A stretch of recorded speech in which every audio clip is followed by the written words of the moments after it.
Welcome to another episode of Althea TV. I'm Althea McIntyre, where I help Christ-centered female entrepreneurs just like you trust God, own your value, and enroll ideal high-ticket clients the Spirit-led way. Well, you are in for a treat. We are in for a treat because today is another guest of Althea TV. It is Jade Simmons. So I want you guys, I'm slowing down because I want you to buckle up. In our conversation, you are going to gain a different understanding, a new understanding of what purpose is and how it works.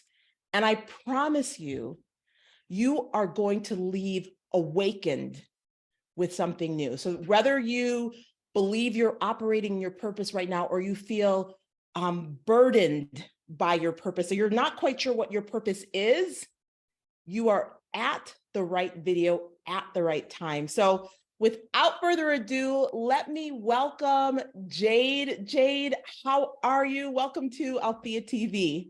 Althea, so good to see you again. And thank Yes, you for having me and sharing your platform. I'm so excited for this conversation. I am too. I mean, I shared behind the scenes. Jade just published a book just a couple months ago. You guys, do you see all the stickies? Do you see this? It is Purpose the Remix.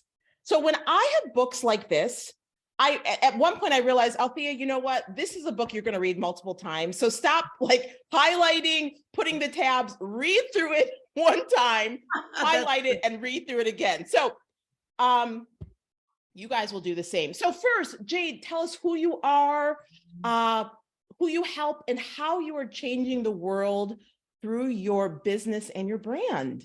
Yeah, well, I was originally trained as a classical concert pianist and eventually came, long story very short, to combining my music with inspirational speaking. And today I'm a well sought after speaker internationally for major corporations. I'm brought in to speak on purpose, innovation, breakthrough, reinvention, leadership, change mastery. And I've been able to carve out that niche because as an artist, we kind of have a lock on creativity. So who better to come into a business setting and talk about unleashing creativity? That's kind of where things started. And so today I've made a name for myself as a bit of a maverick in both the speaking worlds and the music worlds. And a part of what I do is in coaching visionary women of faith to unlock and unleash purpose and to be able to walk in it. The thing I think I'm probably hate's a strong word, but am most concerned about in the world of coaching is this idea of creating these little mini clones of the coach. And so my goal is to help women unlock the original blueprint that was already created for them. And so I spend the bulk of my time speaking, performing, coaching, and ministering as well. Wow, Yeah. I love it. Unlocking the original blueprint. Yeah. Break Well, the blueprint, we call it. Yeah. so you guys, there's going to be so many nuggets, and that's just one of them. And I want you to share with us. I could dive into unlocking the original blueprint. Did I say it correctly? Yeah. Mm-hmm. But I want you to talk to us about purpose and your definition of purpose, because it's something that we have never heard before. Yeah. In some ways, sometimes people hear it and go, oh my gosh, that's so simple. How did I miss it? And Mm, that to me is the magic, that purpose is not this elusive thing that you should have to spend your entire life looking for. I believe the biggest mistake is that we've gotten purpose confused with the things we do, title, role, profession. So I always say that purpose is not the thing you do. It's the thing that happens in others when you do what you do. And the reason that has been such a profound statement for people is because they realize they've spent the majority of their lives either being upset because they thought their purpose was to do the thing they're doing and they no longer like doing it, or I was supposed to be this thing and since I never became that thing, I'm not getting to live in purpose, or I'm just one of my least favorite phrases. I'm just a mom. I'm just a lawyer. And they think that those things limit them in terms of the impact. But when you understand that it's what breaks out in others as you're doing the thing you're doing, two things happen that get me very excited. We talked about freedom a bit when we were praying off screen. Purpose is almost always connected to freedom. So when you uncover it, it frees you from the thing that you're doing. So if you change jobs, guess what? Purpose still comes with you. If your kids grow up and move out of the house, you still have purpose. It also connects you to people, which means it takes the spotlight off of you. The pressure of thinking it's all about me and what I'm doing. And I've had people who say, well, look, I'm a recovering codependent, a phrase I'd never heard before the last 6 months. And I said, so when you tell me purpose is about what happens to others, I feel like it's going to lock me to people. And I said, no, purpose makes you care so much about people that you care too much about them to be stopped by them. Wow, wow, wow, wow, wow. It's huge. That's huge. That's huge. And people, if you can get that, anybody who heard that definition, that it's purpose is what happens in others when you do what you do, it means you now have permission to be 100% you. And here's what comes with that. By default, people are going to be impacted.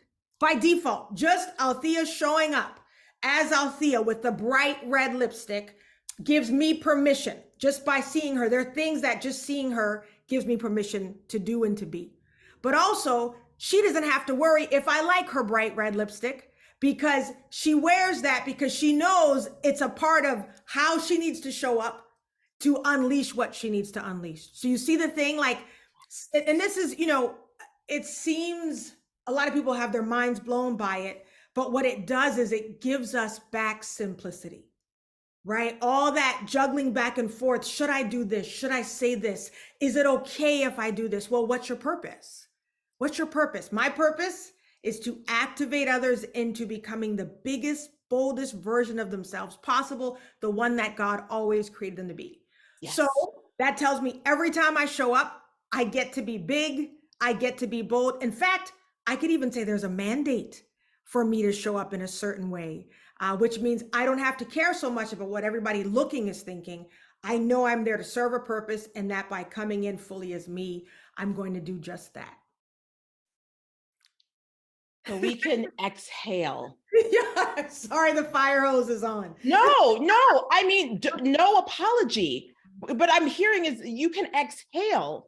Good. Right? That's really what I'm hearing. And you guys, I have to let you know that please, this book, yes. Jade's book, yeah. Purpose, the remix. Yeah, she has it. It's better lighting. Yeah. Breaks this down in such a way that you want more. And I'll tell you why, because I'm an avid reader. I love reading novels. And so, but what surprised me about this book is it's a mix of novel. Mm-hmm. It's a mix of rich content, revolutionary content about purpose, and it's a backstory on Jade. Because when I first met Jade, I was blown away that she's a classical pianist turned speaker. Like I was like, I can't move further past that. You want to know purpose? If you love reading novels, if you want to know more about Jade and beyond this interview, then please get the book is going to give you all of that. Oh, that's good. So how did you get to knowing that your purpose is about awakening and activating? Well, because I thought for so long it was about doing this piano. That's all I wanted to do. It's what I thought I thought piano was my purpose. And so I do like any other good American overachieving kid does. And, growing up, I did all the things. I played multiple instruments, multiple sports, all the academic clubs. But piano was the thing that nobody had to make me do. And all I wanted to be was a classical concert pianist. So I went to school for that. I went to summer programs for that. And I'm one of the lucky ones that has carved out a career in a very, very, very highly competitive, challenging industry. And of course, there are not a lot of people who look like me. There are much more today, and there were more than I knew at the time, but the visibility wasn't there, right? Before social media was, what it is now.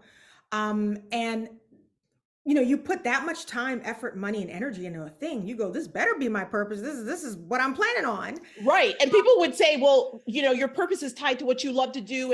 And people, you would pay people, like you wouldn't need to get paid for it. So all those things line up. Like, of course, I could tick all those boxes. I'm right. passionate at it. Right. I won awards at it. I was good at it. Right. I was a unicorn in that world. It all lines up until you hit this place where the thing you worked your whole life to get to starts to turn on you a bit. I had this weird little bout of stage fright. I was having memory slips that it just wasn't logically making sense. I'd never been afraid of crowds since I was little, but I suddenly had this bout. Sidebar here. Get very curious about the illogical challenges that enter your life when you are on a roll. Get very curious. We are so quick to go, this thing is happening to me. This awful thing is happening. What happened in that season is I was getting so nervous in my concerts that in order to get through them, and I was over programming, because I think subconsciously as a Black female, I felt like I had to prove I needed to be in the room. So I was playing the biggest sonatas and all the etudes so I could prove that, I deserve to be in this room playing Mozart. And when you are playing for the wrong reason, which I thought my purpose was to play the piano to impress audiences to death. That's what I thought my purpose was. It'll weigh on you. That will weigh on you. And I believe that illogical or improper focus on impressing people, which we know as impressing man, right? Started to weigh on me, and hence these issues. And so to get through that, I started telling stories in between the music. Now, and I tell that story in the book because it highlights how I uncovered purpose. But basically, I had this epiphany after people started falling in love with the stories. I'm like, I'm awesome on this piano. Why are y'all talking about these stupid stories? They love the stories. The fact that I incorporated stories changed the trajectory of my musical career. I started getting booked because I was the girl who told the stories. It's wild, right? But this was the thing I was doing to survive the thing that I thought was purpose. Long story, very short. When you really start listening to feedback, what I understood the audience was trying to tell me was, we came for one thing, the music, and we got so much more. So all your listeners who are building businesses, running established businesses, you want to listen to why people are really coming back. We think it's the product and the service itself, but a lot of times it's the overall experience. They know what they're going to get, or they're excited, or they're anticipating. And I began to then craft concert experiences around knowing that the audience was coming for more. So I would offer more. I would build in surprise and delight and humor and inspiration. And that took me on a whole different path, which was really a path of my own. There was nobody else really doing what I was doing at the time. And that's when I realized what was happening in the audience. They would say a couple of things over and over and over. I never saw it that way. I never thought of it that way. I never heard it that way. That was a constant thread, that they were some kind of perspective what they were gaining was new. And then the other one was, I feel like I can do anything now. Wow. Yeah. So once I started listening, I'm like, wait a minute, there's something happening here that had to do with activating. So in the corporate world, I would come in, and people who were stagnant were now moving. People who were drowning in unbelief now had courage or confidence. People who were playing small were ready to play big. So over those years, I was able to kind of understand what was happening in people, because they were in my audience. That might be different if they were in Althea's audience, or enter other concert pianist name here. So as you'll see in the book, it's a process that you get to break down, and you'll always know when you hit it. I do this live on Instagram where I help people uncover it quickly. And it's the best moment, Althea, where they go, oh, that's it. And they realize, I've already been doing it. Yes. I've already been doing it. And that's where I think the breakthrough is. We don't notice that there's been an effect. And now we get to gather that effect up, recycle it back, and offer it on purpose. So 3 things that I heard that I want you guys to really capture that the disruption led to the innovation. So logically, her, Jade not having sudden stage fright led you to do something different. To get And through. so, yeah, and so that's like an invitation for all of us, like, oh wait, this is something that I can gain from it. Yeah. And then I love that you really broke down how it's what happens, you're in your purpose, it's what happens to other people. That means we need to, other people help us gain our purpose, and really listening, because I know how easy it can be to dismiss what others are saying because we're so attached to, as you were, I'm a pianist. Vision. Visionaries are the worst, Althea, because we're so good at getting a clear vision. I had this vision of who I was going to be and when I was going to be on the cover of Time and when I would win my Nobel Peace Prize. And I had all these things literally planned out, no exaggeration. So it's very hard for visionaries to let loose of the vision. The thing you grab on hold to is the purpose. And then the purpose begins to guide you. And as I say in the book as well, it'll ride itself out in multiple vehicles. So you'll never be locked down, Althea. I don't care if people only find you on YouTube first, right? So for them, you are a TV host, right? But for others who coach with you, or they all have their different entry points, but you are not beholden to them and where they found you. You are only beholden to purpose and where it wants to take you. Wow. Yeah. Yeah.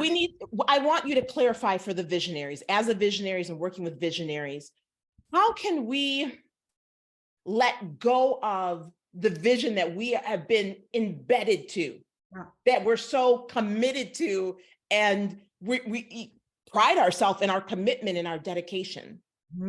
Couple ways to think about it. It depends on how you're wired and what you need to hear. If you're wired by pressure, then let me tell you that purpose awaits. And what I mean by that is there are literally people who are waiting with bated breath and don't know that they are waiting on the thing that you have to offer.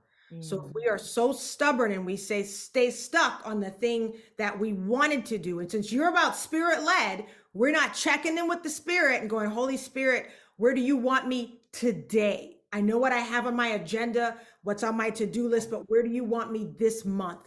I have a quarterly plan, but what's yours? In fact, the next level is before you make that plan, we actually plan with him together. That's much easier. Take it from. Okay. Beautiful. Yeah. Beautiful. That's the kind of pressure-filled way. I think those of you who will understand this idea of wanting to be where God is at all times will want to hear that it is time for you to trade in your childhood dream for your God-sized destiny.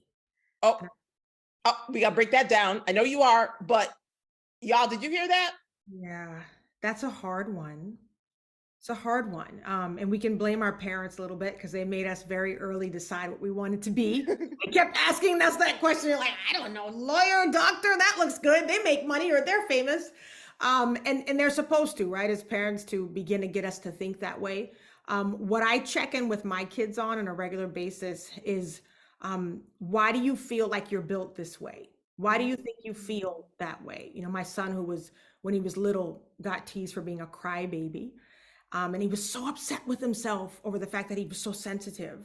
And I just finally said, why do you think you're so sensitive? Why do you think you cry more easily? And in the beginning, because I'm weak, because this, that. I don't think so. I don't think God makes any mistakes. Why do you think? And I remember the day he said, maybe I'm supposed to feel things differently and before other people feel them. Wow. So when you talk about engendering confidence, it's not in saying don't be who you are. It's uncover why you are built this way. Right. And that's helped with parenting, as another visionary who knows exactly how she wanted her kids to be. And they were not lining up with that vision, to have to say, okay, wait a minute. If these were God's kids before they were mine, what is his vision for their lives? And can I get them tapped into asking him, why am I this way? My daughter, we know, is designed to bring joy unexpectedly into some dry, stale rooms. Sometimes that's our house. Mm, You know, and so my husband and my son, I tell them often, don't tamp her down.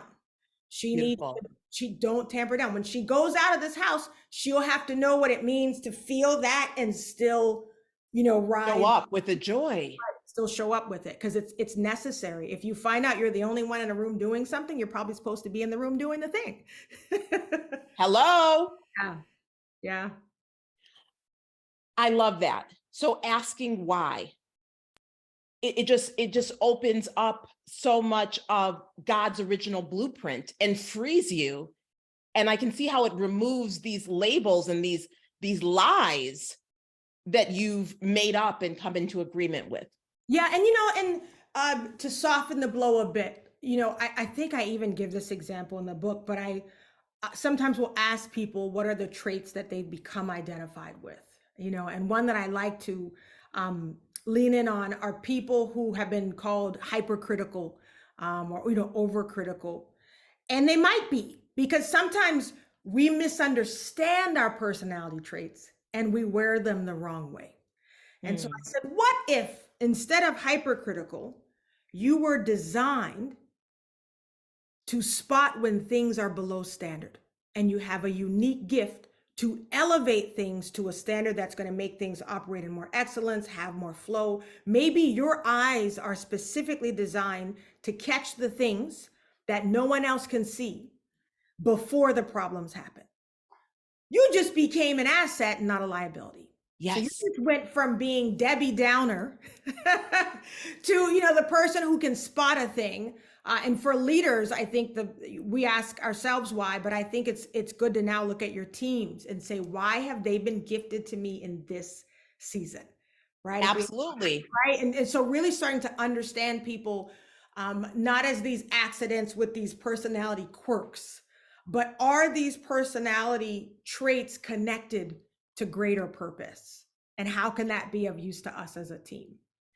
And so what I love about what you're sharing, and she goes into details and exercise in the purpose remix, is that I can see how leaders can helping their team know their purpose. It's like a better team, and then the person is operating at, better. Like, let's like use all the purpose that we have. Like, let's bring in the critical person. Like, what are we missing? Oh What are we yeah, missing? Like, we want here. And the person who brings joy, like, what are we missing? Or what can we add? Because that you'll be able to see it. And so I can see how it helps leaders, fully utilize who's on their team and team members to be fully utilized in, right. their gifts. That's So it. good. I'll tell you what, we right after, how God does, right after I finished, well, while I was writing this book, he'll start to give you more books as you're trying to try. You're like, so I kept thinking these were chapters, and finally he was like, no, that's another book. And I was like, okay, thank God, because I'm under deadline, and I was thinking I have 5 more chapters to write. But one of the things that I think I will lean into a little bit more is this idea of something that I feel we're moving into, which is a purpose economy, a purpose-based economy. Not everyone feels led to start their own business, but I do believe that everyone should feel fulfilled in the work they're doing. I don't care what the Yes. position is. And so, what does it look like now to uncover individual purpose and be able to insert that in the work that you do, in the workspace that you do? And I know for me, that looks like very flexible job descriptions. I meet with my team to find out what new skills have you gained? What are you liking at all the jobs that you do for us? What tasks are really feeling like home? And then we've been known to shift a thing, to create a new position or bring in an assistant to do those things that aren't fitting as well, and then building out a position. We're a smaller company. We have the capability to do that. But I do believe even the major companies are going to have to start thinking in terms of how can our individuals come here and feel purpose fulfilled, not just in fulfilling our purpose as a company, but do they feel like they are individually growing in their own purpose? I believe that's going to be key to recruitment and retention in the future.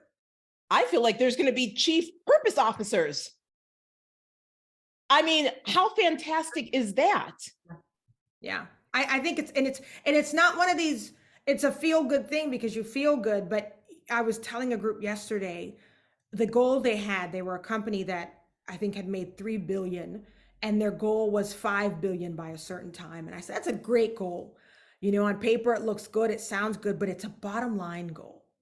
It's a bottom line goal. Nobody in the company is taking home $5 billion, right? So that goal feels good to the people whose name's on the building. But for most people working there, that goal, what's driving me towards that? And I said, you have to begin to go beyond bottom line goals to lifeline goals. What are the things that I can do? How can I behave to become a lifeline to either the customers we serve, the clients we're selling to, or the company I work for? If I'm feeling like I am operating as a lifeline every day, I'm much more connected to that than your bottom line goal, right? Because we saw from COVID, paychecks aren't even enough now.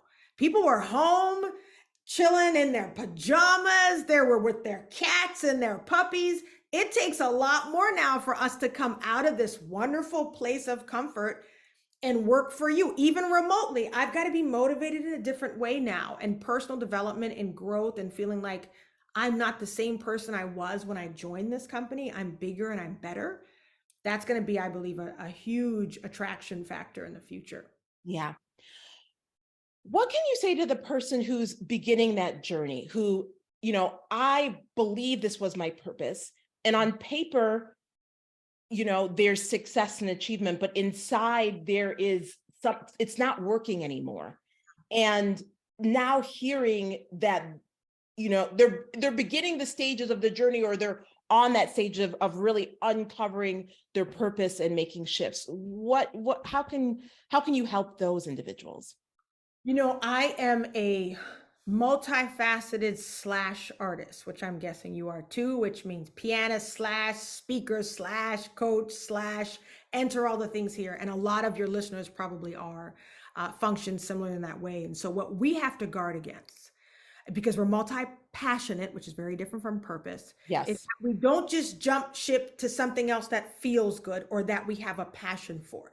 Passion is meant to be a fuel that drives us in purpose-filled activities. That's why passion can fizzle out. You can be like, I love this. Like last month, I love this thing, and now I'm not so much feeling it. That's because you were moving. And I love that you break that down in the book. I mean, I really want you guys to it's a whole understand. section. The difference between purpose, passion, destiny, and calling. We interchange those words dangerously so. So to answer your question, if you are a person who already is multiply passionate about things, the thing you want to be careful of is not to just move again based on passion.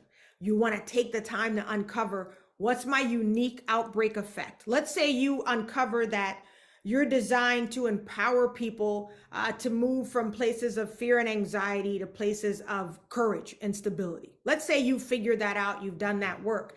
That tells you what your next move should have in it. So all the opportunities that come your way or the things you apply for have to have the ability to do that purpose-fueled movement. So it now dictates for you what you say yes to and what you say no to. Dictates is a strong word. You can do whatever you want. But if you want to be in a place of knowing that you're going to have an impact, always move where purpose leads you. And so purpose itself gets a little restless. It'll go, Althea, we've been here for a while. We've been at this company, we're doing this show. It's time to change things up. Those of us who are sticklers for focus and want to get the perfect grade before we go, we sometimes overstay. Even though purpose is like, we've done this, it's time to move, right? So we want to ask ourselves, is there still grace on the work that I'm doing? Do I still feel the same level of fulfillment? And then be honest about that. Is that related to you not doing what you're supposed to do? You're slacking, not showing up? Probably not. If you're doing all the things you're supposed to do, but still, like you said, it doesn't feel like it did. I always say purpose is usually waiting in your next vehicle right outside with the motor running, waiting for you to come join it. And then you'll go to a next place that'll have the same purpose in it, but the outer display may look different, right? So for me, that's preaching at church on Mother's Day. Well, that's not the same way I speak in a corporate setting, and it's not a classical concert, but it's still purpose. I'm going to activate people to be bigger and bolder in the Word of God, right? But that activation is still there. Again, it's so freeing. It's freeing for one, and I really want people to catch this. It's going to help you make better decisions. And I'm going to stick with better decisions because it's tied to what God created you for. Mhm. And then it also allows you to, to continue to grow and evolve. And, it helps you do that. I love so much Yeah. about it, the freeing aspect of it versus it being burdensome. Yeah. Well, and the freedom is huge. When I'm working with the women I coach and we're trying to hone in on what purpose is, the easiest part of the exercise, the hardest part is asking the questions of the people you love. Why do you love me? What do you think of when you hear my name?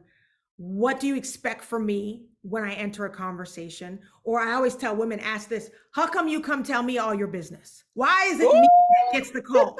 And you'll get some really, really interesting answers. I know there are certain friends who will never call me on certain issues because they don't want to hear what they know I'm going to say. Those same friends, when they know it's time to hear that, will call me right away. I'll be their first call. So I no longer get offended when I'm left out of such and such drama. They weren't ready for me at that part of the drama because they knew I wasn't going to have it. Right? Right. When they come to me, I'm thankful that my time was saved. And I was only introduced to them when I knew that they could act on the information or the advice I was going to give them. Talk about saving some time, talking about knowing what to say when, even with parenting, knowing if my strength and purpose is in activation for bigger behavior, I can say to my son in full authority, you're not thinking big enough. You're not, that's too small, because that is purpose for me. So the freedom aspect is huge. I think also for visionary and let's be honest, spirit-led women, we can get so drunk on revelation and confirmation that we can confirm a thing on Monday, unconfirm it on Tuesday, reconfirm something from last year on Wednesday, and by Thursday be extremely confused and having not moved at all. And then we'll go, well, God's not talking anymore. I haven't heard from him. And I usually say, what's the last thing he said? Yeah. We've done it. And if the answer is no, I always imagine, it's a weird analogy, God's sort of like a bartender. We keep coming up to the bar, hit me again, God, give me another shot. And we get that revelation, we throw it back, and we love the feeling. But the actual action, it's a little hard. I'm going to have to grow to do that. Or I don't want to do that with that person because that's, we have our little stipulations and he keeps giving us shots. And then eventually he's like, I'm cutting you off. I've given you everything I have. You've got nice and high on all our little moments here and you haven't done anything with it. And so what purpose does is you've got some answers in advance. Does it have purpose in it for you or not? Does it or not? And so that helps a lot of women, especially, move from places of obligation to purpose. So we women are really good at saying yes to everything and everybody that needs us. And man, we can help somebody else in their purpose all day long. We're not so good at saying, you know what? I can do that. I'm able to, I'm skilled to, I'm talented enough to, I'm qualified, but am I called to do it right now? And if the answer is no, to be able to say no. Yeah. And be Yeah. Yeah. I love it also because it also is affirming, like your purpose is best used somewhere else. And by not saying no, you're preventing someone else from utilizing their purpose. Talk about pressure. If you want a little, those of you who had pressure, those of you who need a little guilt, let me give you a little guilt trip here. This is a good guilt trip. And I've seen this play out, and I talk about it in the book, I almost operated in this way for someone else. I spent a lot of time talking about purpose blockers too, right? Once we get purpose, I'm gonna need you to protect it. To every inch of your life, I want you to protect it. But one thing we have to think about it, when you keep saying yes to everything you're not supposed to say yes to, and that space that you're filling was designed for somebody else, when they come along, the space is taken. Here's the thing, you're not even going to stay in that space long because it's not going to feel good long because it doesn't fit. By the time you leave, that person already went somewhere else. Now you just got a void. right? Yep. That's been left. So what I always say is I want to make sure that just because I'm doing it and can do it, I don't say yes to it, because there is somebody who is meant to do it, who's Yes. going to do it way better than I ever could. You know, Yes. when you're talented, people will see your talents and assume they know how you're best used. You're a pianist. Yes. You should be on the worship team. Mm-mm. My mama was on the worship team, but not me, right? Just because my mom plays piano and was on the worship team, purpose is not something that's usually inherited. Callings can be inherited, right? Jobs can be, but not necessarily purpose. So just because she was called to use her musical talent in that way doesn't automatically mean that I am.